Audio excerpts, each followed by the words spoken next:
Okay, I think we are live for what it's worth. Hello, gentlemen, both. Hello. How's it going, man? Oh, look, someone's here. Hello. Nice to see you. Guys, there is absolutely no structure or rationale behind this stream. It is 10:30 at night here. I actually just woke up from a nap, having been working this Saturday. And but I realized a couple of weeks ago that with both of you, we haven't really caught up. And Shay, we've been doing that Drowned Kingdom chat, but those are quite few and far between. Britton, the last time we spoke was September. Spoke. It's from a podcast. Yeah. Yeah. Um, and I appreciate you both. And I thought, what an opportunity to just kind of jump online, have absolutely no structure, and have an hour of chaotic catch up over what we're reading and how you're doing. So, how are you doing, both guys? First of all, I'm doing all right, man. I'm just chilling. I'm having a good time. I'm in spring break, so I'm ecstatic right now. you've been a busy wee boy, Shay.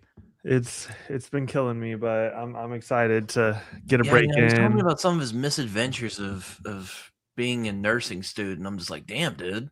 Like, It's no a joke. lot, but I'm free for 1 week at least. How much of it can you talk about without putting yourself in jeopardy? Wait, I you're think I'll not allowed keep to talk that about part of my nursing? life separate. I mean, Yeah. it's there's some academic struggles, but overall, I'm doing all right in that program, so that's good.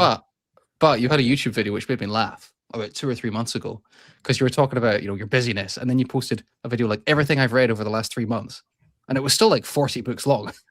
It's just because I have a long commute to school, so I just rip through a lot of audiobooks, and a lot of them are like Shakespeare plays, comics, stuff that you could read in like the breaks between your study sessions. Just saying hi to everyone in the chat. Hi, Vaughn.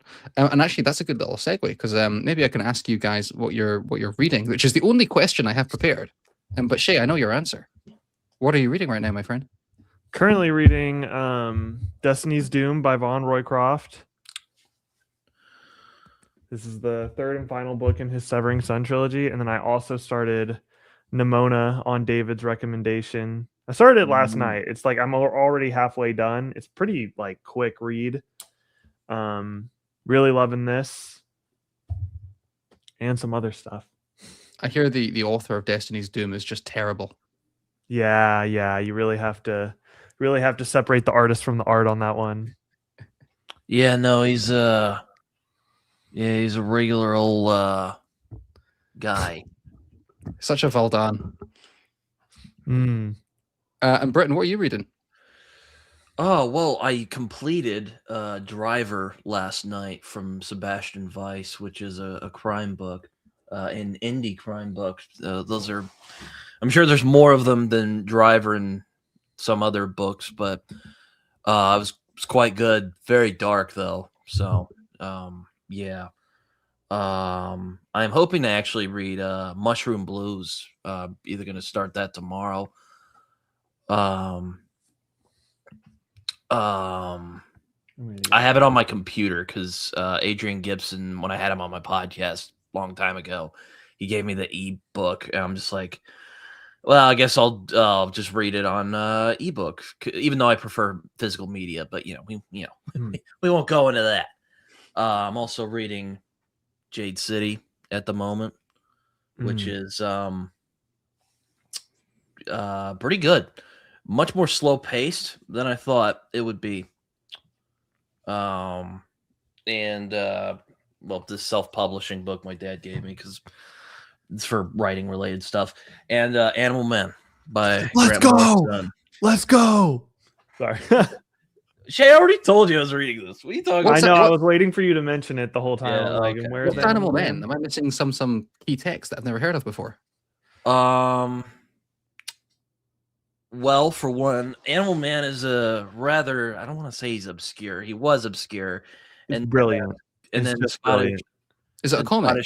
The Scottish writer Grant Morrison's like, oh, I kind of like Animal Man. I'm gonna do something with it. And yeah, it was his first big swing in America. So Is it a comic? Yeah. Mm-hmm. It's like kind of from what I hear of the Dark Tower, which I haven't read the Dark Tower yet, like it's kind of that level of metatextual. Like you can see on the underneath cover, you have like this human hand unwinding him, and like he just does like a lot of metatextual things. Like Grant Morrison like writes himself into the book a lot, like how Stephen King is in the Dark Tower. Though I don't know how well the Dark Tower executes it, but Animal Man like makes it work really well with the themes. But I've heard from some people that Dark Tower, when King does that, it can get a little muddled. Here's my hot take about Stephen King. I do want to address a few of the books that you guys are talking about. I think he's better at endings than people say. Like, okay, it's notwithstanding. I'm not going to talk about it. We all know about it. Okay. I actually love the ending of it. If you just take that one segment out, the ending is still brilliant. I feel like King's endings, are generally okay. They're scattershot and they're wild and frenetic. But all of Stephen King is wild and scattershot and frenetic, and so his endings, although there are some lame ones, generally speaking, I think they are more positive than people let on. The Dead Zone is there's kind of a quality where it feels like a chicken with its head cut off with his books. You're like, where are you going, Steve? Just going to address a few things in the chat. First of all, hello everyone who said hello. Yep. Lots of stuff about Sundered Nation. And that'll be a fun chat when it comes out. But in the meantime, Max Garfield, do you know there's actually an interview with Von Roycroft and P.L. Stewart that came out recently on somebody's channel that you might want to consider checking out. And I'll just leave that there. Jade City, I think, is a phenomenal book. I think we've all read it here, right? Or at least we're 2/3 through it. I'm about. Yeah. I've not read Jade. If you like, I thought you had. I'll put it this way: if you like The Godfather, if you're like into that, the influence is a little thick, but if you like at least the film, you'll enjoy Jade City. You'll know if it's for you about halfway through that first book. That's what I would say. For about halfway through, for people it comes together, and for other people they realize that it's not for them. Oh no, I'm liking it. It's very unique setting, which is nice. Because I read Gardens of the Moon last year. And I'm like, I don't want to read any more epics at the moment. I want to read, more. I'm not saying I don't know if Jade City's more streamlined by any stretch, but it's I mean, it's a trilogy, so I'm like, I've been meaning to read it for a while because I've had a couple friends who are like, oh man, this is really good and kind of unusual among fantasy novels. I'm like, oh, unusual. I like that. So I started Jade City. What's kind of funny, what you were saying about Stephen King, I kind of view Grant Morrison in a similar way. I think when he or they, because they're non-binary, though I don't think they really care what they pronouns you call them, but I also find their style can be a bit scattershot, and it's not quite as refined as an Alan Moore. The reason I'm doing this kind of Morrison-a-thon is what I'm calling it this year. Is well, I want to get a more informed opinion about their work. So, what's fun about Animal Man, it's a bit more focused than some of his other work. Then again, it's probably because it's only like 26 issues. So I've only read about 14 so far. Well, here's a question I have for both of you, if you wouldn't mind me saying, because if I could pay you both a compliment, first of all, you're both very handsome. But if I had to pay you a second compliment, you're both incredibly versatile in your reading, and you're both incredibly well read in terms of the people generally in the booktube space. It seems like you're always, both of you, just pulling out some random recommendation that no one's ever heard of. So after paying you that compliment, if I had to turn this into a question, I would ask you, what is the book that you would sing from the rooftops that you feel like no one has ever or rarely recognizes as being quality? What would that book be for you, or comic book? That's a good question. It is. One book, I mean, it's highly respected by people who've read it, but I think it's like not nearly as popular as it deserves, as Jerusalem by Alan Moore. That one I think is like probably one of the best standalone novels I've ever read. And then Anything by Janie Wirtz. But I mean, she's kind of the booktube darling at the moment. So I mean, Alan Moore, like very beloved creator, very beloved author. Like it's impossible to even mention comics without hearing, Watchmen. Every comic ever these days is compared to Watchmen in some aspect, but I think Jerusalem is probably my favorite work by more, and I don't see a lot of people talking about it. Damn, even over Swamp Thing. Yeah, I think Jerusalem's my favorite thing he's ever written. Though Swamp Thing is number 2, but yeah. I've been looking for it in bookshops since you made out that video about it, and I've Mhm. not found it anywhere. I keep going to, going to M, looking down, scanning my eyes down, and not seeing it. I Which is never weird because see it at almost- any yeah. bookstore They sell, ever. they sell American comics in Japan. I always thought manga was drives me nuts as a comics. I mean, I like certain there are manga I enjoy, like Naoki Urasawa. Like I've read 2 of his works, and they're both just awesome. So getting books in Japan is both easier and more difficult than you might expect. You can always go online, and I'm just looking at Jerusalem on Amazon, and it seems like that is a possibility. But the reality is, it's not. There's 2 or 3 shops in Tokyo that I go to, but all of them are nowhere near the size of a say a Barnes and Noble, for example. We're looking at about maybe a third the size of Barnes and Noble, and that's for a city of 35 million people. Mhm. There's also a used bookstore on the other side of Tokyo called Infinity Books, and it has basically, it's one of these ones where you go in and you can't expect to find anything. You take what they have, Right. and in some ways that's kind of fun because you might unearth something that's really exciting for you. But at the meantime, if you have a TBR and say you're looking to get the next Robin Hobb, like Kinokuniya, one of the bookstores that actually does have a range of books, doesn't have any Robin Hobb, so you do find yourself a bit locked away. So I just have people ship things to me, and I do have to make use of a Kindle, even though I am loath to. So yeah. Yeah, I mean, David, didn't you read Mushroom Blues? Because I thought you did. Yeah, I've actually talked to Adrian Gibson on my channel as well. He's a really cool guy. Speaking of people who can unearth just books from absolutely nowhere and talk about them. Well, yeah, no, was a good chat. I'm thinking of one. I mean, there's a couple I could think of, but I'll just, you know what? I'm sure. I know David and I already kind of talked about this a little bit, but I will for my recommendation, I'll pick up I've never heard of The Passage. Baz Leg trilogy by China Mieville, which is kind of a spiritual trilogy of books about this setting called the New Kronzabon or New Quran. Well, that's the city, yes. New Krobazon is how it's pronounced.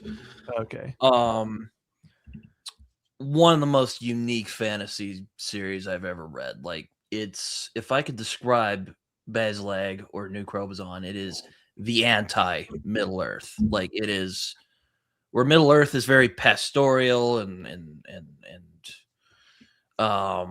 what's another word for pastoral? Very traditional. This series is urban and industrial. Like, it's almost kind of, I kind of jokingly paraphrase what Henry Miller said about his Tropic of Cancer trilogy, which is a glob of spit in the face of art. This is a glob of spit in the face of epic fantasy, which I've heard people describe Malazan as that. And I'm like, I've only read Gardens of the Moon. So David and Shaye, you can feel free and correct me on this. But I mean, despite how odd and unusual it is, it still feels like a epic fantasy, with like. But I guess I'm curious about what you mean by kind of shit. glob in the face of epic fantasy. Because I've just finished The White Lug Warrior by R. Scott Baker, and that is basically, the whole thing is a spoof, not a spoof. It is riffing very heavily off the Fellowship of the Ring.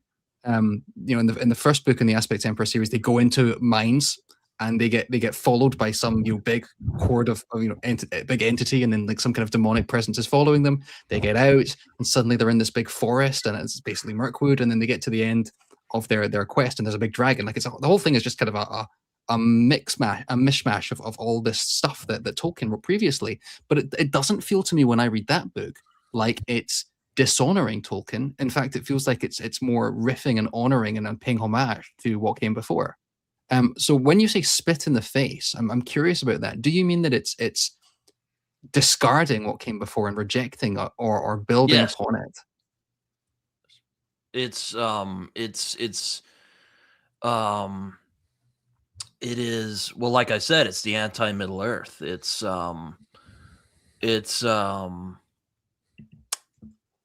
describe it. I wouldn't say China Mieville's in that kind of Michael Moorcock state where he just takes pot shots at, Tolkien, but he definitely isn't as impacted by Tolkien as many other fantasy authors. And that's what makes New Krobazon so fascinating. It's this.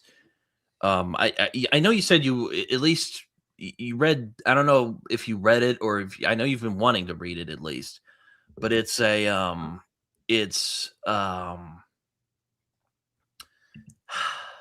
do I describe it? I mean, just read Perdido Street Station. You'll see what I mean. It's weird. It's out there. It's imaginative. But there's also like this, paraphrasing James Elroy, this reckless verisimilitude. It's very gritty as well. Like there are sequences in this book that still haunt me to this day. Like it's like there's a sequence. There's this thing called remade, which is a type of ironic punishment where if you are committing a crime, you'll get caught and you'll get your body will be, messed with. There's one example where a guy refused to rat on a gang of thieves. So what they did was they taped his mouth shut. Like they literally, they shut his mouth because he refused to rat. And then he tried to reverse this process by cutting his face open, and it failed. And Mieville like describes in detail like the jaggedness of how he did it. It's really unsettling. So there you go. I've only read the first chapter, and in it, one of the characters wakes up in bed with basically a giant praying mantis, and then I had to put it down. No, yeah. That's how it starts. Do you know what I mean? Have you read it, Shaye? There is also a romance between a man and a bug lady. So if that interests you, Whatever floats your boat, man. There's no China judgment on both Mieville corners of the page. experience I have is his book with Keanu Reeves, which I suspect was probably 90% China Mieville.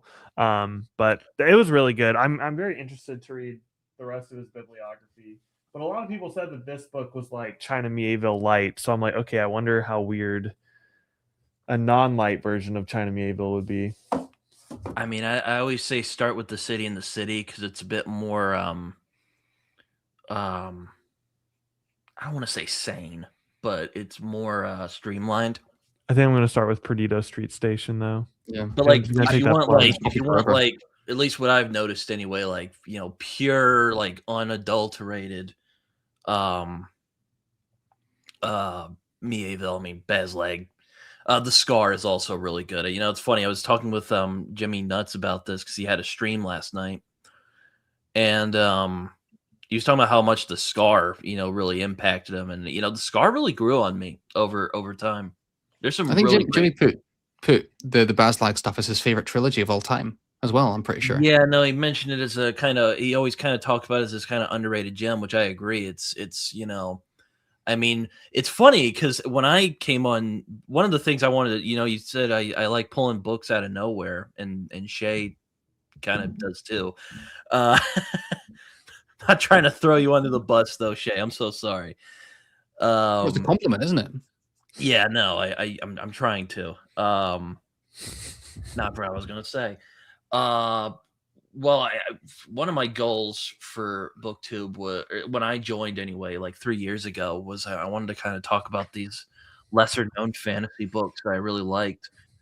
But Bezleg's kind of had this odd resurgence. Like it's kind of, I think it's always going to be a cult series. I don't think it's going to be like a Malazan or a Robin Hobb or Discworld because it's just so out there. Like I said, glob of spit in the face of fantasy.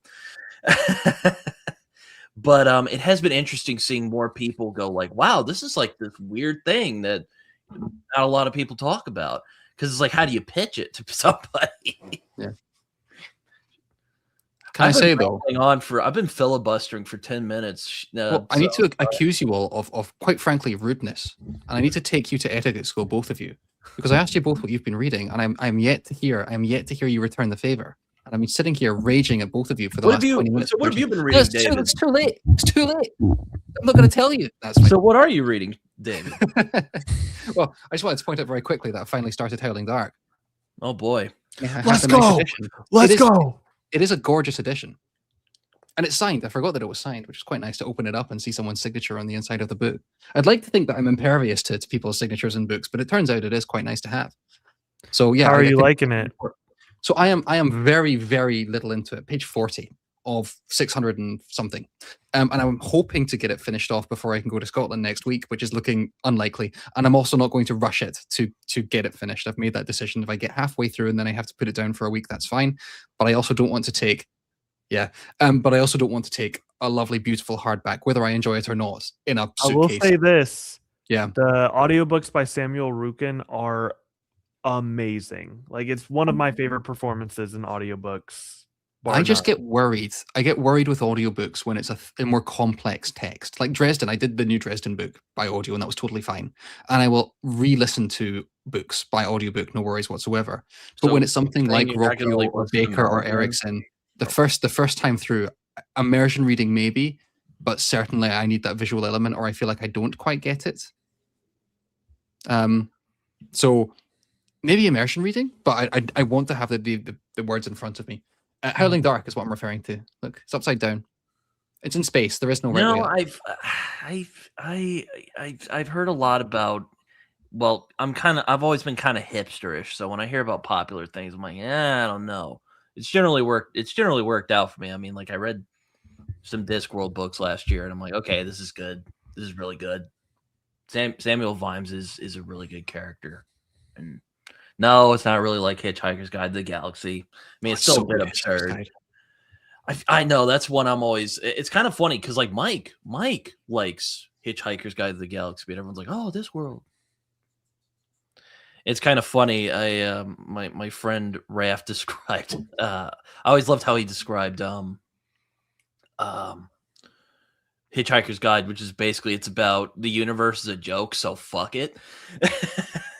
That is basically Hitchhiker's Guide. I mean, the whole thing is really dark because the whole world is just absurd. And I'm always curious to find out who enjoys it and who doesn't. Because I used to think it was a very British novel, and it is a very British novel. Like it is entirely British humor. But the more people I've spoken to about it, it does seem to, like, the humor does seem to carry over basically all across the world. Because I've got friends in various pockets of the world who, are not put off by just how bloody British it is. Have you read it, Shaye? I have not read Oh, Hitchhikers. it's so good. I'd love to hear your thoughts. It's about 150 pages long, and it's a very good audiobook. So if you are looking for something when term starts again. Okay. Yeah. I'll check it out. But very quickly, I didn't actually respond to the question about how I was finding Howling Dark. Now, what I will say, I'm going to keep this, first of all, pretty light because I'm 40 pages in, and no one knows anything about it 40 pages in. The time skip is infamous or famous, and I know it throws a lot of people off. I really liked that time skip. I thought the time skip was very effective, and I like that we don't just pick up the day after Empire of Silence ended. And I think I would have been upset if that were the case, because I mean, one of my critiques of Empire of Silence is that the pacing was very wonky for me. I generally speaking, I'm appreciating the writing. Rocky does have this stylistic quirk that slightly rankles me, and this is just a purely preference thing. I mean, it's not, he's not doing anything wrong, but I always get a bit annoyed by so-and-so it was. Something he was. I don't know why, but that always is like nails on a chalkboard for me. Tall he was, and fair. I'm like, no, he was tall. That is So, a like purely... Yoda speak. Yeah, One of my but that's teachers just me. called it He's one. not doing anything wrong here, but I am noticing that a bit with the style. But it's actually been very nice to get reintegrated with the characters and seeing them a decade or two beyond where we left them behind. I think the time skip is actually one of the more effective things in Sun Eater for me so far. So I'm having a pleasant time with it, but with the caveat that I'm less than 10% through. Right. Yeah.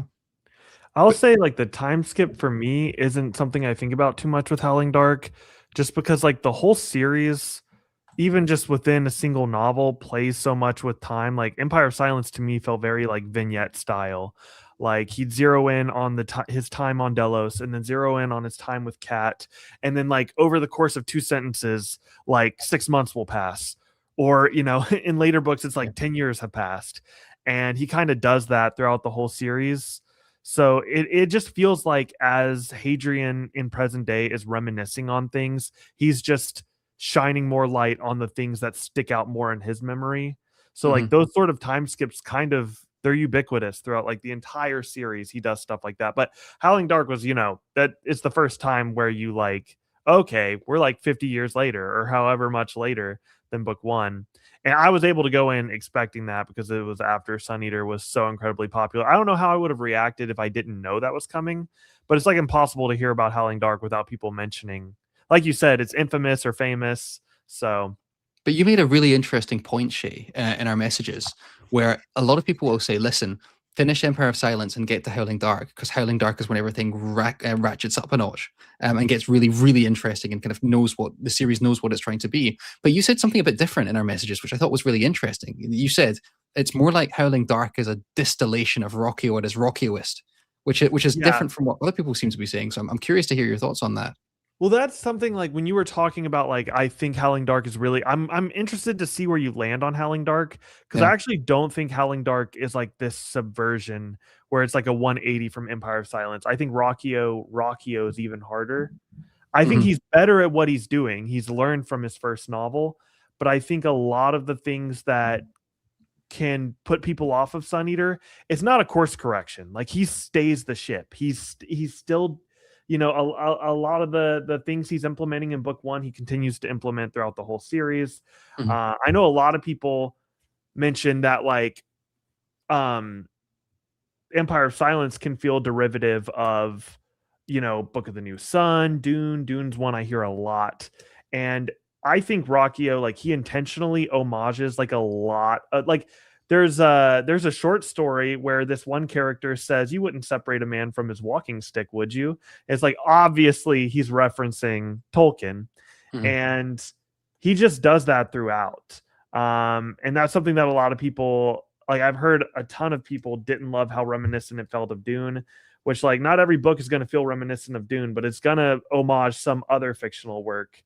So I don't know. There a lot of the complaints I see people have for Empire of Silence, I didn't view them as complaints, but they are going to continue throughout the series, in my opinion. I think the one thing that I'm looking for, and we can move on from Sun Eater in a minute, guys, is immersion. Because do whatever you want, man. But I guess what I'm finding, and what I found with Empire of Silence, is I never felt immersed. I was always aware that I was reading a book. And I've spoken about this in previously, so I won't bang on about it. But what I'm going to be curious about when I'm reading Howling Dark is to what extent it's not just appreciation of story and appreciation of writing, but forgetting I'm reading. And that's really what I'm looking for here. Because, I was very mixed on Empire of Silence, and I've been thinking about my own bias here. Because on the one hand, I really want to be a Sun Eater fan. I hear Jake talking about it. I hear you talking about it. I'm like, I want to join that crew. And so part of me is like, am I coming into this too biased in favor of the novel? And then also part of me is like, hang on, but I have a unique opinion about Sun Eater, and I want to be true. And so I find myself trying to kind of reflect on my approach here. But the best thing to do in a case like that is just to read it and be honest with yourself and see where you fall. But I'm really happy that I'm back in this world and giving it another shot. And I think actually having that break was quite a good thing. Shaye, would you give me your favorite and your least favorite Sun Eater book to wrap this conversation up while I go through some comments? Well, first I want to say, in regards to Howling Dark, I will just say the ending of Howling Dark is absolutely explosive, like in a way that Empire of Silence was not. So I think in that aspect, it is an improvement of book 1. That's my final thoughts on Howling Dark. But I don't know. I really love the last 2 books in the series, Disquiet Gods and Shadows Upon Time. Shadows Upon Time is probably my favorite, but like the most like tightly paced and like I think will be universally loved by most Sun Eater readers is probably Demon in White. I've heard that one come up a lot. Yeah, very, very well. Oh yeah, Von Roycroft, he's got some time skips as well. Also, Vaughn, congratulations on the audiobooks coming up for Sundered Nation. I didn't know that it was next month was Bold Ascension audiobook, so that's exciting. Boom. Congrats. Yeah. Nice. Can I move us on to a different conversation that I've been thinking about lately, because Please. yeah, talk about your love lives, gentlemen. No, I'm just kidding. Oh, I frozen wanted as to hell. I wanted to ask you about your channels, because I was thinking about this as I set up the stream the other night.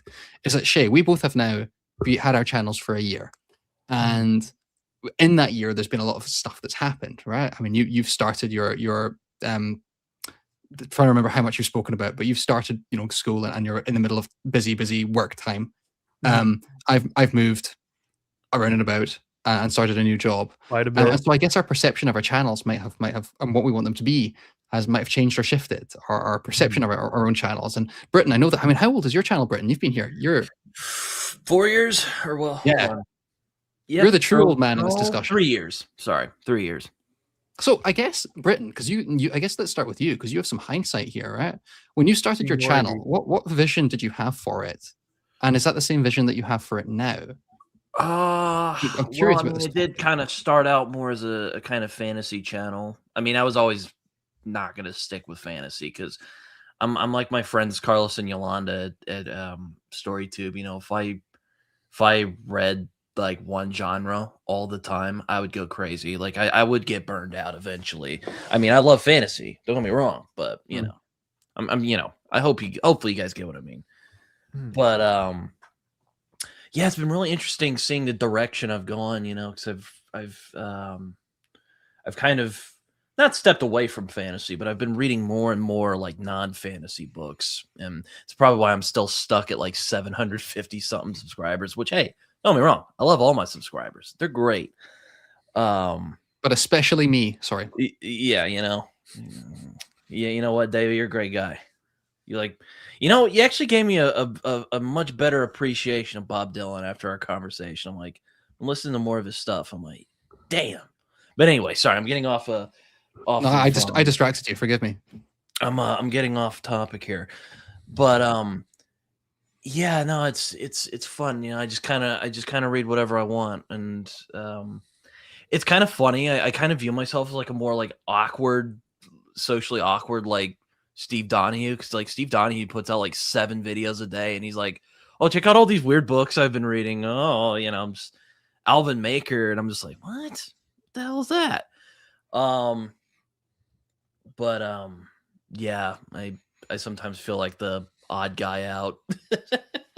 I really enjoyed your conversation with Steve Donahue that happened a month or 2 ago. I thought that was it was fun. He's an interesting guy. Like he's so weird. Like it's just he'll say exactly what he thinks as well.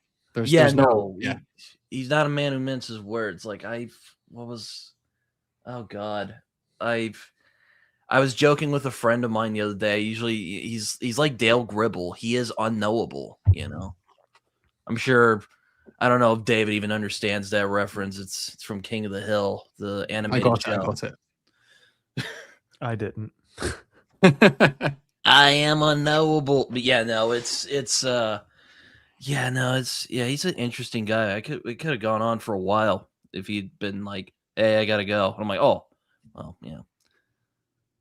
We've all got some lovely praise from Vaughn in the chat as well. So it's I guess what you're reading for your channel is different. Do you ever plan your reading, Britton? And Shay, feel free to jump in. I'm really curious because I don't think there's any wrong answer here. I think sometimes we feel a bit embarrassed about some of this stuff. But do you ever plan your reading according to your channel, Britton, or is it the reading always comes first and then your videos will just be related to whatever you're reading? Yeah, I'm always more the reading comes first. It's more like what I want to do. I mean, I have tried doing more like, we should, I did a show called What's the Big Fuss, where I basically had my audience pick popular books for me to read. I only did 1 episode of it because I'm like, it's too much effort. I don't want to do it anymore. I had fun with the episode I did. It was on Fourth Wing, where I just kind of read it. I'm like, okay, there's a lot of blanks here about like world building, and there's just stuff that makes no sense whatsoever, and I can't really give it a proper go because I'll just be nitpicking it the whole time, and that's not fair. Like I had a feeling I wasn't gonna like Fourth Wing. Anyway, what was the question? Oh yeah. This perception of your own channel over time, I guess, I think is an I always interesting. kind of think of myself as like this weird cult channel, like Like someone's gonna find me and go like, "Oh, who's this guy? Like, what's he talking about?" Oh, what's this Dark Star thing he keeps talking about? Oh, Oh, I need to read that. yeah, I need to or read that. I do like Marlon James. I just haven't tried his fantasy stuff yet. yeah, I know. Like you've read like all of his stuff except for the fantasy, which is it's just funny Yeah. shit. Yeah. I'd say for me, for my channel, the reading comes first, but not because I think the reading should come first, just because like I'm truly incapable of knowing what my audience likes me talking about. Like there have been a few where I'm like, this Master of White Storm, like there's like no book reviews of Janie Wertz's Sword and Sorcery novel. This video is going to cap out at 100 likes or 100 views, and then it did like I don't know, like 700, and I was like, okay, well, I obviously have no idea what the people want, so I just talk about whatever I'm because like, even if I wanted to let the audience guide my reading, I would grossly misunderstand what they're wanting. So Mhm. And it's not like I don't read popular books. I mean, I did just do a review of Lonesome Dove yesterday, or well, I put it out yesterday. I recorded on Wednesday, so it's not like I'm It's so good. against reading popular. It is. It's I said in the video, it's like it's one of those rare books where like the popularity is warranted. Like it is. I mean, I'm sure there's people who don't like it, but I've never met them. When I finished Lonesome Dove, I looked at the wall and I went, I really shot myself in the foot here because I've read the best Western first. And so whatever Western I read after Lonesome Dove is just it's going to pale in comparison because that novel is so wonderful. And the sequel is good, and I've got the 2 prequels up on that shelf. But Lonesome Dove is such a good experience that I almost feel regret at having done it. What is arguably apparently the pinnacle of Western literature. So Yeah, I thought it was gonna be although my I now see second. someone else disputing that, but they're wrong, and that's fine. I thought it was. I thought it was. I thought it was going to be my second favorite book of the year when I read it. I think it was 2024, and then I read The Things They Carried, which was also brilliant. So yeah, there you go. Yeah. Shay, how do you balance your channel currently, given the fact that you're so busy? Oh, I don't. I recorded a few videos before school started, and I just time released them throughout the semester, and I'm kind of doing the same thing over spring break, but Mm. it's like I have to completely shut that part of my life off to succeed academically. Like I just have to like forget about it and then go on. And every once in a while, if it's like, okay, I just aced that test, I got a couple hours to kill. Let me review, like, let me just do a short talking about, I don't know, Babel by Rebecca Kwong. And then, I put it out and then I forget about it all. And I just go about my day. I was lucky enough that whenever I started my channel, it was during my gap semester. So I finished all my prerequisite courses from my first 2 years of college in like a year and a half. So I had like 6 months to kill. Well, really like 9 months because of the summer as well.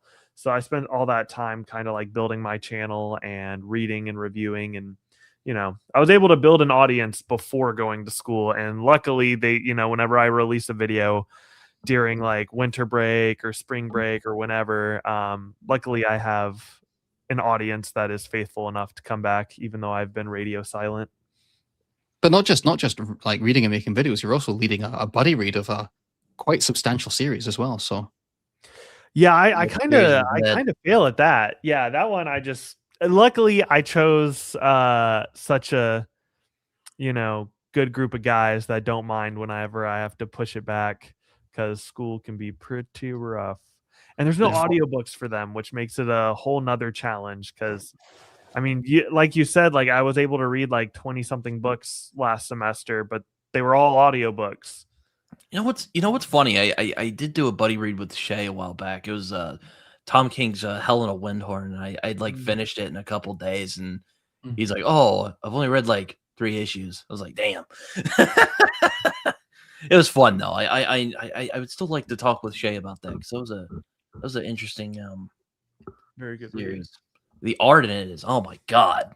Bill Evely is so good. It Anyway, was very much like in conversation with Robert E. Howard. I felt like Yeah. Helen of Windhorn's father was a fictionalized version of Robert E. Howard, oh yeah, right? Like to the T. Like I think he died at 26 or something in the story as well. Like he was young, so I think after I read some more Howard stories, I'll have a newfound respect for Helen of Windhorn.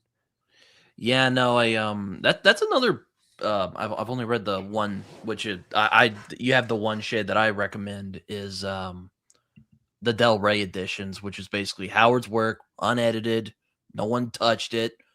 It's what he wrote, and yeah, they're great adventures. There's some of it where you're gonna be like, that didn't age well because it was written in the 1930s. I know the exact part you're talking about. Oh, was it the moment when he goes, it's my duty as a white man to save you from these savages? Was it that moment? Yeah. Listen, it's pretty unfortunate. I know. It's good. Well, forgive me, guys. What was the line? Of it that have aged very well. Like I would have thought from the way Conan is portrayed in media that he's a lot. Oh no, I still think much of the story, at least the ones I read, they still hold up really well. It's just like there are moments where you're like, oh yeah, this was written in the 1930s. Yeah. What was the line? I missed it. What was the line that you're talking about? Oh, it's a story where he's rescuing this lady from these like African, like, good God, what are they? They're like slavers, I guess. And she's like, oh, help me. And he's like, it would be my, it's either it's my duty as a white man to save you, or it would be I would be a horrible white man if I didn't save you. It was something really weird like that. I remember when I read it, I was like, no. You don't want that on a t-shirt, do you? The worst one I ever saw was The Spy Who Loved Me by Ian Fleming, one of the Bond novels, and it's from the perspective of the Bond girl, the woman, and she's getting seduced by Bond, and there's some kind of awful line, and it's terrible. It's something like, "There's something in every woman who wants to be raped." Like, it's something genuinely disgusting.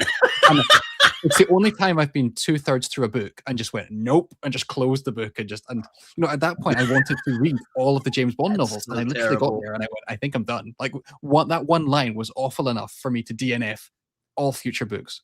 It was much awful. less egregious, but I remember I was reading, want to say it was the Dresden book before. Yeah, I remember. Talks, but it was the line was, sometimes the sexiest thing a woman can give a man is permission. And I shut it. And I shut the book. I said, all right. I shouldn't laugh. That's horrible. But I'm going to read Blood Over Brighthaven now. I'm going to read Blood Over Brighthaven. I remember I took a break from Dresden, read Blood Over Brighthaven, came back, and I still had to listen to James Marsden voice that god-awful sex scene. And the worst thing was, the sex scene wasn't even real. It was a dream. Oh, man, that's funny. It's so interesting, Shaye, because there's been a couple of things, and I don't know if you want to mention the series we're talking about, but I there's a few things that I've read before you read them, and then hearing your reading experience, you've made me recalibrate my own experience there, going, wait, how did I miss that? So that's one example. Did not realize how dark Sandman is. I think that's what you're getting at. Yeah, I'm getting at Sandman. Yeah, I read it pre-allegations, and you're reading it post-allegations as well, which is a nuance there. But yeah, I think that's a big part of it, because I don't go into it looking for that, but there have been a few points where I'm like, wowza, like, it's kind of crazy that the editorial team let that kind of slide by, but. Yeah. Butcher, to a much less degree, kind of has the sexiest thing a woman can give a man is permission. That's verbatim. Is it really? I feel guilty laughing at that line. I have horrible, but it's so wild that you just recoil at it. I'm so sorry. That line is just like dastardly. Quagmire from Family Guy. It's diabolical. Yeah, American Gods. I'm just seeing Samwise as well. American Gods. There's that scene at the start of American Gods, which is bizarre. Here's another kind of why I'm weird. American Gods is my favorite fantasy novel of all time. So there you go. It's well written. It's and Neil Gaiman. I think the line is something like Neil Gaiman writes like chocolate. It's just a shame that everything is now what it is. I think when Shaye would give me these like 8 messages going like, yo, Sandman's fucking wild, dude. Like, he'd give me like 8 messages talking about how wild he thought Sandman was. And I'm like, I don't know. Sometimes it kind of felt like, he'd read the allegations, like it kind of touched him, if you will. I don't know. But you know what, Britton? I think you're gonna like Mushroom Blues. Just thinking about what you've spoken about previously. And thinking about Perdido Street Station, which you've spoken about a couple of times, I think Mushroom Blues is just it's fun. First of all, it's not like this big weighty text that is going to consume your life. But when you read it, I mean, if we're making an analogy to Dresden as well, it's got a few Dresden beats in there too. I mean, it's a police procedural, but it's just ultimately well written. The world building is a bit absurd and imaginative, and yeah, I think he's got his Very novella coming out in a thoughtful. few months I've as heard. well. Yeah. Mm. It was funny. I had Adrian Gibson on my podcast a few years ago, and I was like, I'm like, yeah, you really like fungus, and he's like, yeah, I do. It's not just a gimmick for the novel. The dude seems to really like mushrooms. Yeah, no, and I'm Yeah. like, we were talking about hallucinogens, and I was like, I'm not much of a like, I'm not planning on taking any drugs, but if I ever did take any drugs, I would take hallucinogens. Like, I just want to see what it's like at some Mhm. point. And he's like, yeah, man, it's an experience. I was like, you'll have to watch the conversation. It was back before I had this really nice mic that I have now, but it was a great conversation though. I invested in a new mic lately. My Blue Yeti was driving me crazy, so I just yeah. Oh, dude, I had a Yeti myself. It crapped out. Like it was. Yeah, no, but American Gods. I mean, that and the Sandman, I think, is like Neil Gaiman. Like he really tapped into something. I don't think even before the whole debacle, we'll just call it. I don't know if he has a great book left in him. I mean, I liked Oceans at the End of the Lane, but it just didn't. Yeah, I thought that was a great Love novel. Ocean at It the End of the didn't. Lane. It didn't really Love tap Ocean the vein as well. And it's weird because I think some of his best writing is in Ocean at the End of the Lane, just in terms of at the beginning when it's just the kid living through his life, and he loses the cat, and he kind of, not really a spoiler, it's like at the very beginning. I think that's some really great writing there. It's just like I think the ending just kind of It's probably my favorite Gaiman work is Ocean at the End of the Lane. But I will Yeah. say, like, American Gods is, in my opinion, like nowhere near as dark as Sandman. I think Sandman is like noticeably darker, at least from what I remember of American Gods. yeah, no, I just American want Gods. to highlight very quickly, guys, this comment. I think Shay, you said you haven't read it. Britton, have you read the Passage trilogy? Sorry to interrupt the flow of our haven't. conversation, but I did want to honor this comment because they've mentioned I it a couple of times. haven't. I just I've Googled it. thought about it. I've heard it's good. I've heard just like a real bait and switch in the Passage, which I think bait and switch stories can be really good when done well. I kind of think of Lonesome Dove as a bait and switch kind of story Mm. because it kind of starts out as this sort of like slice of life dramedy that just takes place in this town, and it's like, oh shit, this is getting really dark. Yeah, it gets really dark. I'm just putting together a video on Thomas Ligotti. Who I've Oh been man, reading talk about January. dark. Have you read any Ligotti, Britton? I have read one. I had his collection, which is basically two collections put in a Penguin edition. I read Songs one of a Dead stories Dreamer and in that. Grimscribe. Yeah, that one. That's what I read. Yeah. I want to read it again because I only read one story and then I kind of just quit. Not because I thought it was bad; it was just kind of I lost interest in it. I have thought about reading The Conspiracy Against the Human Race, but it's kind of one of those things where it's like I just disagree so fundamentally with that premise. I don't know if I'll be able to really read it in a critical way without just getting pissed off and going, "You're wrong." So Shay, can I pitch you Thomas Ligotti because I think you'd hate him. Well, that's not true because you like Lovecraft, all right? But he's the darkest I'm writer I've ever fascinated read. by Lovecraft, Yes. but I don't know. Like, he wouldn't be a fave of mine. But okay, sell me on Ligotti. Okay, so again, he is the darkest author I've ever read, and he's not. And I've been doing a little bit of research for this video because I really did want to get my ducks in a row. Because first of all, the Ligotti fan base is uber smart. When you hear people talk about Ligotti stories, he has a rabid. Not Well, rabid in unless terms they of- talk about True Detectives, they're then in that so case, they're so clever, his fans. But anyway, Thomas Ligotti, Lovecraft type stories, right? This small, usually a man, kind of encountering destructive elements, supernatural elements, elements beyond his own control, often cosmic horror. But the key difference between, or not even the difference, but the emphasis in Ligotti, which isn't there as much in Lovecraft. I mean, Lovecraft is all about how small and insignificant humans are, but Ligotti takes it further, and he has this philosophical concept of antinatalism, which is not unique to Ligotti, but basically it's that the world has so much suffering in it, and suffering is such an intrinsic part of human life that it would be better had we not all been born. And actually, humans have a duty to not reproduce because of the amount of suffering in the world. And the only way to get a net zero on suffering is to basically just stop existing as humans. And so all of his stories basically just point to this idea that we are locked in this vortex of this comedy, this absurd dark comedy of suffering. And so with Ligotti, it's just this underpinning that everything just at its root is nasty, and there's no escaping that, because that's just who we are. So that's the conspiracy against the human race. It's not just that we suffer, it's that we are aware that there is no getting away from it. So yeah, Samwise, you'd hate it as well, and I don't agree with it. I think I'd hate it. Yes, but it is. It sounds like he's so well written. He's so well.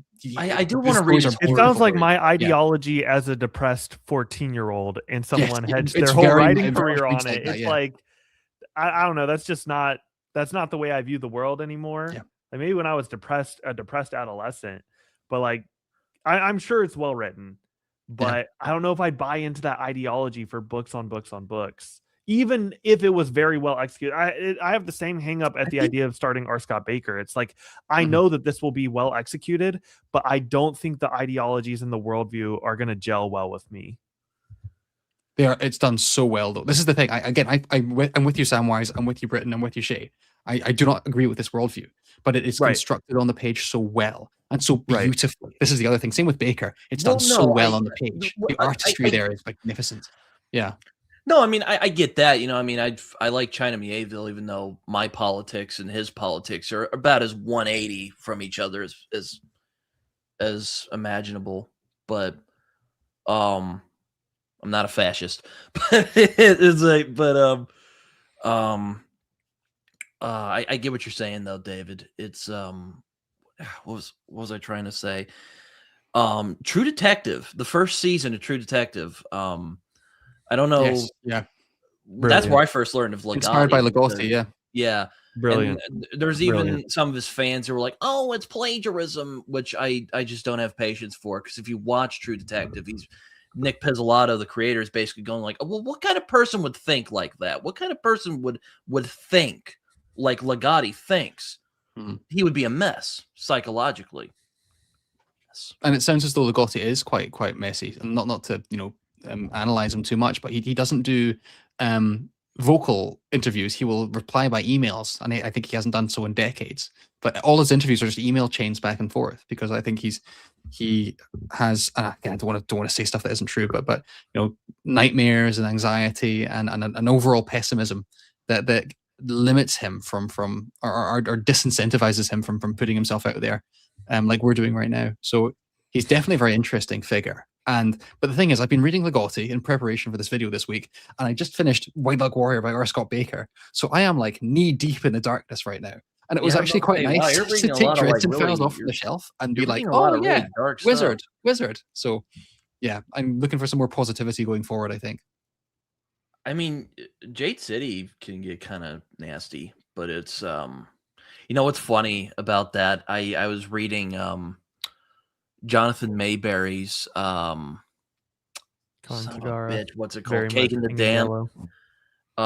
The literal villain in that is literally Hastur, the Yellow King, which is just so funny as a True Detective fan, because at least the first season. I think season 3 is also really underrated, but a lot of people are like, it's not season 1. Whatever. I don't want to go on a rant about that today. Have y'all both read grumpy as it is King in Yellow by Robert E. Chambers? Yeah. Have y'all both read it? I have not. I want to. Feel free to talk about it. I have not read it. No, I tried listening. I just know it's referenced in a lot of Lovecraft's works. To Horror Babble do the audio for it, but I'm like, so good. Yeah, I might need to do that as because I can't just straight listen to audiobooks. I just, it's like what I'm wearing my Talking Story shirt right now, but it's like John Minton calls it John Brain when he's like, oh, and I'll start listening, and oh look, there's a dog over there. Mm-hmm. Now I have done immersion reading, which with mixed results. There's some I'm like, I tried doing that with Pale Fire, and I just got so annoyed because I hated I hated the guy's voice. I hated the narrator. So I'm like, screw this. And I just put it How- down. I just read the book. But how do you even audiobook Palefire when half the book is the Well, that's not the the thing. annotations, the It was- footnotes? Yeah, that's the thing. It was a bad idea. Don't do Yeah. it. Next audiobook, House of Leaves. Oh my god. You know, it's funny. My friend Jason, who, you know, is it kind of on my level of like weird cult channel, loves House of Leaves, which is weird because he generally likes like he's a I won't go into it, but yeah, he actually gave me House of Leaves for my birthday last year. So Jason, It's really good. if he watches this, thank you. Have you read it yet? No, I've not dared touch it. Hold on, I'll put the book up. So Britain, with the caveat that I read it in flipping 2016. I feel like House of Leaves is sort of seen as like a red flag book these days. And I said that with air I quotes. fucking hate that. Yeah, well, Sorry, I'm but cursing. here's the thing. Here's the thing. It's legitimately a brilliantly well constructed book. Also, I'm real sorry, The amount, Dave, the I'm amount of cursing a care and lot detail today. that went into every single page is startling. And there's this weird thing about Mark Danielewski because if you look at his author stuff on Goodreads, House of Leaves has like 1 billion reviews. Tom's Crossing, which is up there, his most recent novel, has like 500 reviews on Goodreads so far. He had a series called The Familiar, which he had to cancel. Like his publisher stopped printing it because it was getting so few sales. So there is a kind of I don't know, a flash in the pan element of Danielewski, or at least House of Leaves is he a a one song musician sort of a thing. Lightning in the Bottle book. Yeah. I sometimes struggle with like super experimental literature like that. So I have to really kind of mentally prepare for something like House of Leaves. So I don't know if I'll be reading it anytime soon. Not against reading it. It is amazing. It's so well done. Yeah, I remember Jason, my friend, described it as like a Hello. son of a bitch. What was it? He's Yeah. like it involves you in the story. Is what he said. Look at all these people joining in. Hello, everyone. Hello, Alex. How you doing? Also, let us know in the chat what you're reading. I've neglected to mention that, but if you're reading anything interesting, please do let us know. Yeah, Ambrose Bierce is really underrated too. He's a great author and satirist. Like he makes Mark Twain look like nothing. If you read some of his like personal writings and like journalism he did, and he also did some really good stories, like An Occurrence on Owl Creek Bridge, I think is what it's called. That's a great story. phenomenal story. That's a great story. Yeah. Well, here's a question for you then, because we talked about previous reading and we talked about our channels, but I'd be curious to hear what I don't know, projects or big reads that you want to do soon but haven't done yet. Well, I don't mean to. Well, I'm gonna finish Reads. Animal. I'm gonna finish Animal Man and then probably get Shay on to talk about that.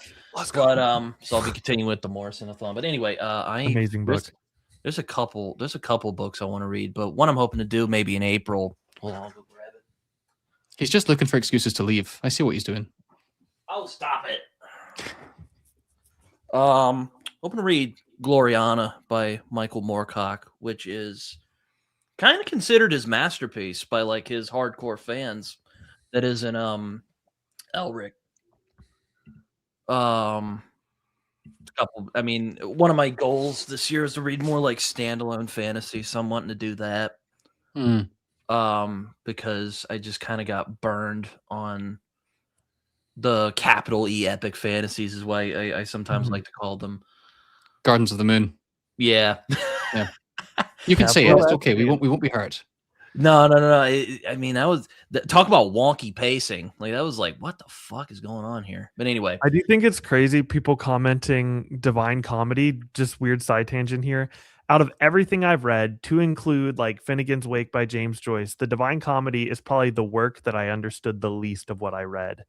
And I did all the I read the Aeneid of Virgil. I read, the Homeric, the Iliad, the Odyssey. I'd read. Oh, yeah, it reminds me. I'm going to reread the Odyssey. Everything that was supposed to be referenced in it, swaths of the Bible. And I read the Divine Comedy. And by the end, when I was in Paradiso, I was reading the words on the page and taking in no data. Like unless you know extensively about Dante's parish and the local politics within his hometown, you're gonna understand nothing. Like I did all the prerequisite reading, and like if you don't have huge biblical knowledge, huge literary knowledge, and huge historical knowledge specific to that time period, you're gonna be lost. I was so lost. The irony that as Dante ascends into heaven, you descend into the depths of your own Into despair. madness. Into madness. I haven't shut read the final page and I said, I don't know what I just read. I haven't read any of the Divine Comedy yet. I would recommend Shaye, Paradise Lost. It's much more accessible as a story. Unless you already have read it, then in that case. No, I have a beautiful edition, and Simon Vance has an audible, so I may immersion read that, or I may just listen to Simon Vance and then just have the pretty edition to go on my shelf. Is that it? Is that Simon Vance, upcoming narrator of Mercy, Tears of the Fallen? Yeah, no, we were talking about that. Wow. We were talking about that before we got on here. That's nuts, dude. Like, how the hell did Chance do that? Like, I want to get him back on my channel and just poke him a little bit and go, like, "What are you doing, man? How are you doing this?"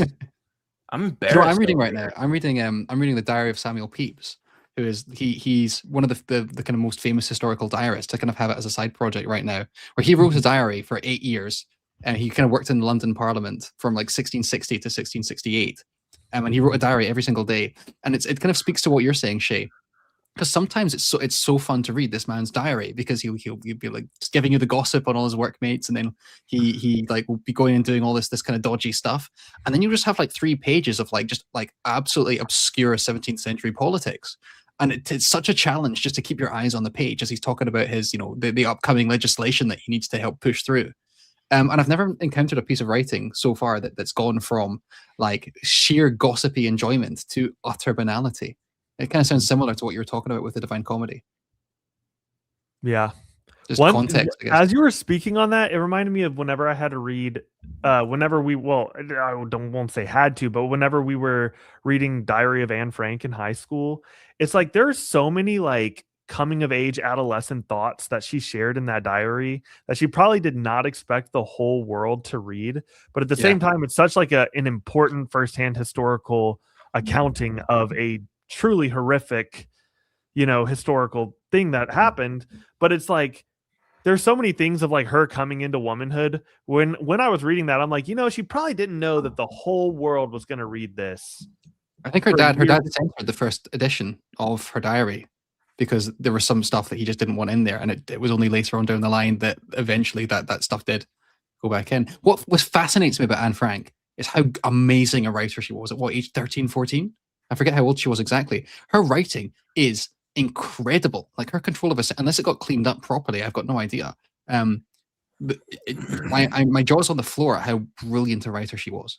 Yeah, my thoughts would not have been 1/100th as cohesive and well articulated at 13. I don't even know if they would be right now at 2027. It's interesting hearing everyone talk about their favorite classics. I mean, that's not something that we generally talk about. I mean, for me, it's War and Peace. I think War and Peace is incredible.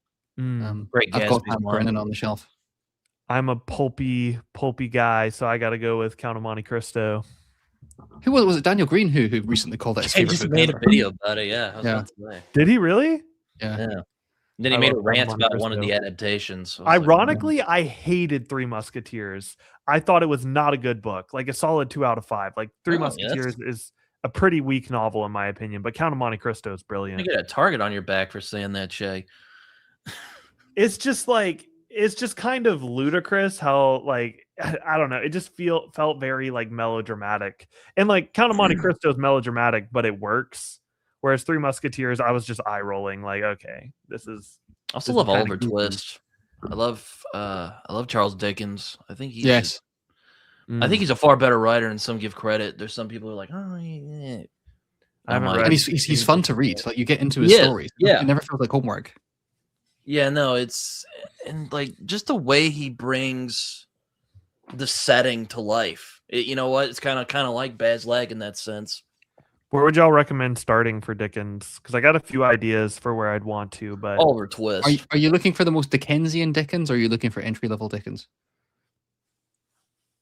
which do you think I would like? I think Bleak House is an utter masterpiece. I'm using that word a lot this stream, but I wrote a paper on Bleak House in high school. It was like my big summative end of high school paper, and I wrote like 4,000 words on Bleak House, and I haven't read it since, but it's huge. It's like 1,000 pages long, and it's so well done. So if I was going to say which of my is my favorite Dickens, or which one do I think is the most worthwhile? Pickwick Papers, his first novel, he wrote when he was like 22, and it's really funny. And it's just basically an old man and his mates wandering around the countryside, just getting beaten up. But it's really well done. But yeah, I would agree. Oliver Twist is probably it's a smoother entry into Dickens. It's shorter. That's what you get his central themes. So yeah, I have a I read it when I was a kid, so I have a deep fondness for that story. Yeah, he gets shot at one point, doesn't he, Oliver Twist? Yeah, no, he gets shot in the arm. It's pretty rough. Yeah, no. Can I have some more? No, bam, bam. Anyway. Yeah, no, he's it gets really dark. Oh, but David, I have a question for you because earlier you called us out for not asking what you were reading. So how has your perception of your channel and how you want your channel to be perceived moving forward, how has that shifted within the past year? Interesting. I didn't actually think about the question in relation to myself. One thing I'll say before I answer that, I've been meaning, rest in peace, I've been really meaning to get to this book, Drood by Dan Simmons. Because I wanted to read that. This is a fictional recounting of the end of Charles Dickens's life. And I've been meaning to read it for ages. It's pretty big though. Because obviously Charles Dickens died when he was midway through his last book, The Mystery of Edwin Drood.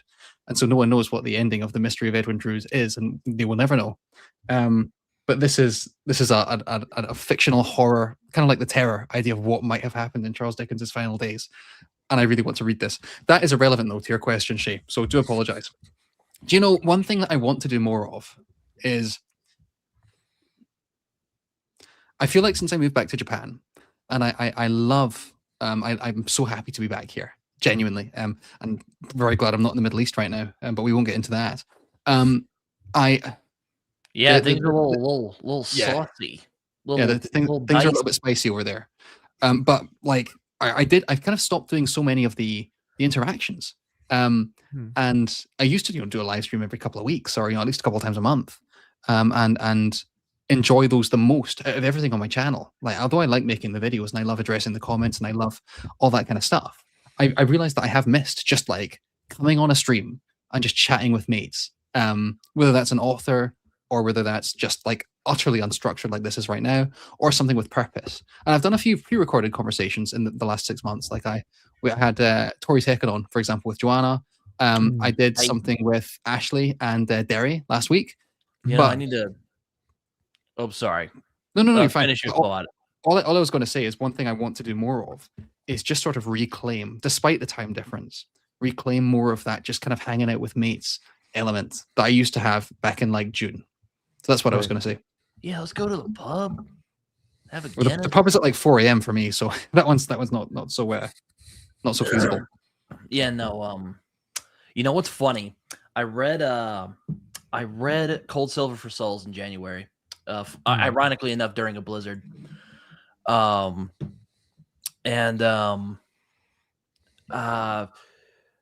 was reading it, and there's two characters in the story, and like they're really close to each other, and I'm like, are they like interested in each other? I texted Tori about this. Immediately after I finished it, I go back to your video that you did with Joanna and Tori, and right as I started, you asked the exact same thing, and I just laughed so They're hard. Not gay. They're not gay, but yeah, that's so funny. I think Cold Silver is a really good book. There. I just had to tell you because it just tickled me so much. Yeah, but it sounds like a lot of people ask her that, Tori, because she was ready for the question and she knew who we were talking about before we even got to them. Have you read it yet, Shaye? I think you have a copy, right?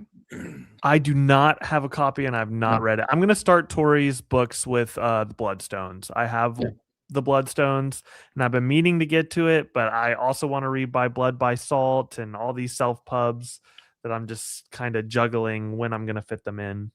Yeah. Just saying this. He'll have to forgive me my Empire of Silence slander, but you know what, Rockio, I don't know you've met him, Shay. Just seems like the nicest dude. He seems like genuinely one of the most incredibly humble and chill I've met human him being. 4 times. Wow, okay.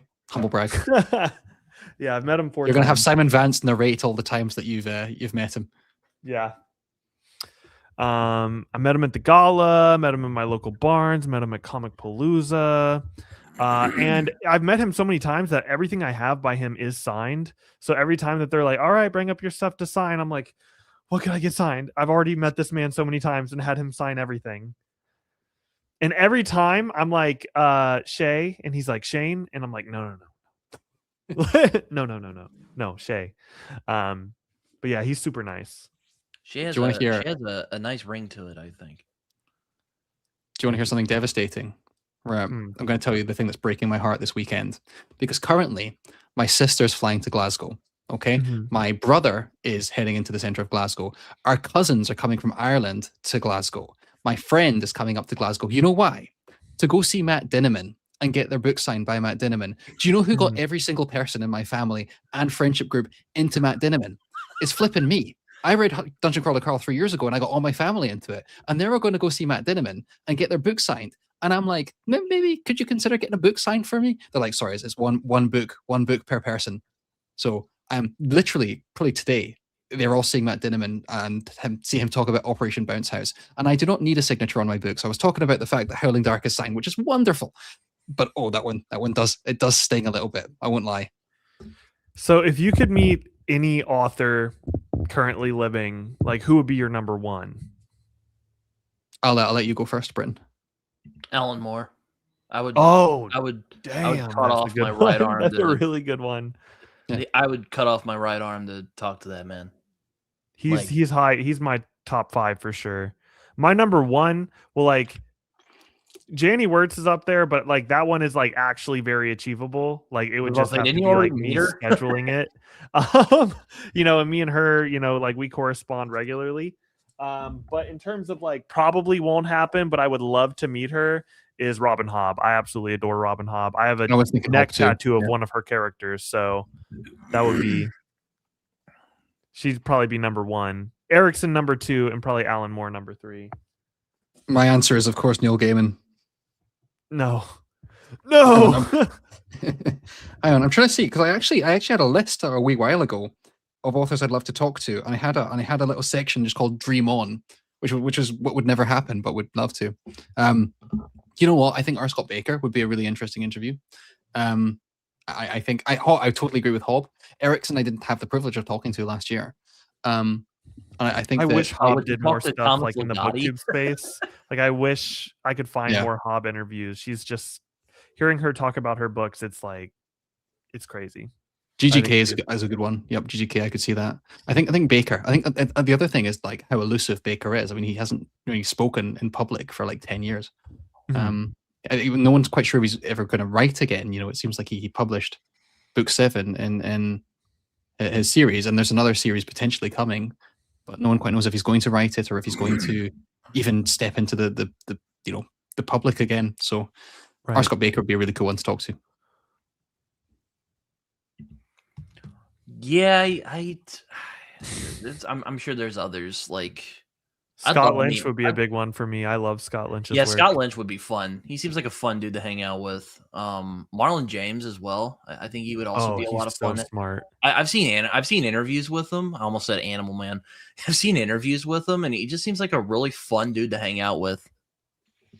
I believe he loves the Hellboy comics, by the way. I saw an interview with him where he was talking about how much he loves Hellboy, and I'm like, that checks out. Yeah, no, I mean, Hellboy's great. I really need to read Dark Star, but his Book of Night Women is phenomenal, and Brief History of 7 Killings. Both are amazing. Yeah, I own all of his books. I mean, he has a new one coming out this year, which is not Dark Star related, which kind of irritated me, but it's should be fun. Probably not, because his books are really dark, honestly. Really dark and really experimental. Yeah, no, it's fun. I I read A Brief History of Seven Killings. I did that immersion reading because it's in the Jamaican patois. That was an interesting experience.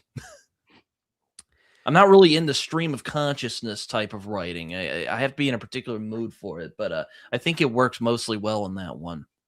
I love it, but there's one section where it's like the whole section is one giant run-on sentence. Oh yeah. And I was just like, I was getting so mentally fatigued by the end of it. I was like, and then this, and then that, and then this. Kind of similar to The Road, but like even more extreme and more like stylistically weird.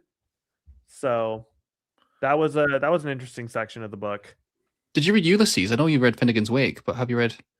I've read all of James Joyce, and I really love Ulysses. Sounds very similar, but I think Ulysses is wonderful. Ulysses is like I only each read Portrait chapter of is an like a Artist and a Young Man. different type of story. Like one chapter felt very much like a play. It's just a weird book. I love Ulysses and Finnegan's Wake both, though. I don't like Portrait of the Artist as a Young Man, though. I think that one's boring and doesn't really do anything. Oh, that one had a real effect on me when I was like 14. So I'm sorry. I'd like to reread it again, see how it holds up in my mind. There's a couple books like that for me. Like I want to reread like Moby Dick at some point just to see where I land with it. I think it could have been my mental space while reading it. Like I don't think I was prepped for Portrait of the Artist as a young man, but I just remember it as like a nothing burger book. Like I just remember His letters like, to his wife are a hoot, though, man. Like if you ever read those, they're pretty wild. The Road. Just keeping that comment up there for you.